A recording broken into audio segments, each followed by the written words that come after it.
नमस्कार दोस्तों, the knowledge में आपका स्वागत है। मैं हूं हितेश गिरी गोसाई और आज हम बात करेंगे हमारे देश भारत का ज्योग्राफिकली जन्म कैसे हुआ। आज से करीब 20 करोड़ साल पहले हमारी धरती पर आज के दिखने वाले डिवाइडेड कॉन्टिनेंट्स नहीं थे।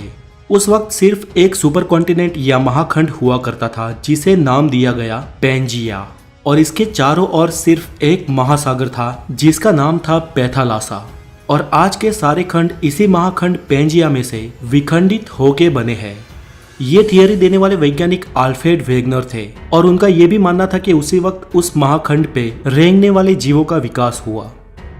दोस्तों, पृथ्वी के गर्भ में लगातार प्लेट्स खिसकती रहती है जिसके चलते धरती पर निरंतर बदलाव होते रहते हैं, लेकिन ये बदलाव लाखों या करोड़ों सालों बाद दिखाई देते हैं। और इन्हीं बदलावों के चलते आज के ये दिखने वाले कॉन्टिनेंट्स का जन्म हुआ और उनके साथ ही हमारे देश भारत का भी।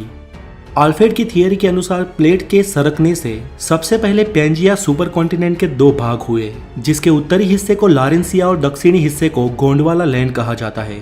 और इन दोनों के डिवाइड होने के बाद जो बीच में महासागर का पानी भरा और एक खाड़ी का निर्माण हुआ, उसे वैज्ञानिकों ने टेथिस सागर नाम दिया। पैंजिया में से अलग हुए उत्तरी महाद्वीप लारेंसिया में से आज के एशिया, यूरोप और उत्तर अमेरिका जैसे कॉन्टिनेंट्स बने, जबकि गोंडवाना लैंड में से दक्षिण अमेरिका, अफ्रीका, ऑस्ट्रेलिया और एंटार्क्टिका जैसे कॉन्टिनेंट्स बने। हमारा देश भारत भले ही आज भौगोलिक रूप से एशिया का भाग हो, लेकिन भारत का भूमि भाग उस वक्त वास्तव में गोंडवाना लैंड महाद्वीप का हिस्सा था और आज का अफ्रीका और भारत एक ही प्लेट पे टिके थे।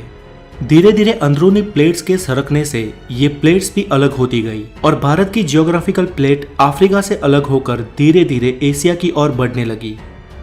वो आज के लद्दाख हिस्से की ओर लगातार बढ़ती रही और एक समय इस प्लेट का एशिया के लद्दाख वाले हिस्से पे टकराव हुआ। दोस्तों, भूगर्भ में जब दो प्लेट्स का टकराव होता है तो भारी प्लेट नीचे की ओर सरक जाती है और हल्की प्लेट ऊपर उठ जाती है। उस वक्त भी ऐसा ही हुआ और आज के हिमालय का निर्माण हुआ।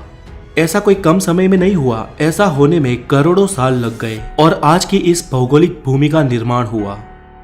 दोस्तों, आज भारत सिर्फ एक ही टेक्टोनिक प्लेट पे टिका है और लगातार ये भारत की भारी प्लेट हिमालय की ओर दब रही है और हिमालय दिन ब दिन ऊपर उठ रहा है। इसके साथ ही हिमालय के सारे पर्वतों की और माउंट एवरेस्ट की हाइट भी साल दर साल बढ़ रही है।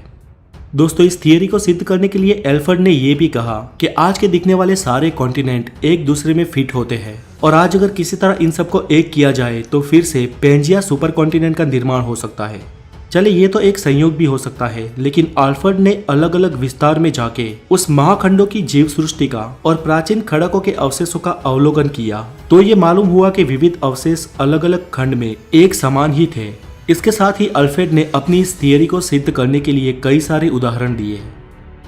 फ्रेंड्स, इस प्लेट्स के टकराव से भूकंप और ज्वालामुखी का खतरा रहता है। वैसे भारत में तो कोई खास सक्रिय ज्वालामुखी नहीं है, लेकिन हमारी इस एक प्लेट के सरकने से कभी कभी भूकंप के झटके महसूस होते हैं।